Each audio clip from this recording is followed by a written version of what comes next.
রাত 11:37। একটা phone call ঢোকে, কিন্তু কল ধরার আগেই ওপাশের মানুষটা আর বেঁচে নেই। প্রশ্ন একটাই, কে জানত মৃত্যুর সময়টা ঠিক কখন?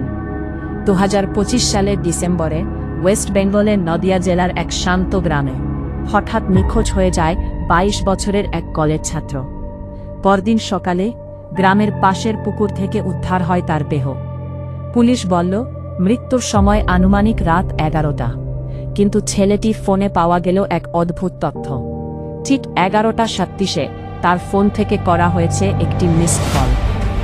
যদি সে 11টার আগেই মারা যায়, তাহলে 37 মিনিটে কল করল কে?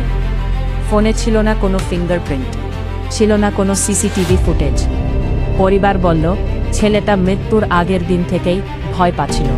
সে বলেছিল কেউ আমাকে ফলো করছে, কিন্তু কাউকে দেখা যাচ্ছে না। গ্রামের 3 জনকে জিজ্ঞাসাবাদ করা হয়, কিন্তু সবাই একই কথা বলে, আমরা কিছুই দেখিনি। অথচ সেই রাতে গ্রামের বিদ্যুৎ ছিল না ঠিক 4:45 মিনিট। মৃত্যু, ফোন কল আর বিদ্যুৎ যাওয়ার সময় তিনটায় প্রায় একসাথে মিলে যায়। এটা কি কাকতালীয়, নাকি খুব পরিকল্পিত কিছু? কেউ বলল এটা খুন, কেউ বলল দুর্ঘটনা, আবার কেউ বিশ্বাস করে ছেলেটা এমন কিছু দেখেছিল যা তার দেখা উচিত ছিল না। আজও সেই ফোন কলের উৎস অজানা, নম্বরটি আর কখনো অ্যাক্টিভ হয়নি।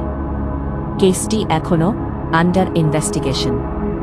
তাহলে প্রশ্ন থেকে যায়, মৃত মানুষের ফোন ব্যবহার করল কে, আর কেন ঠিক মৃত্যুর সময়টাই বেছে নেওয়া হলো?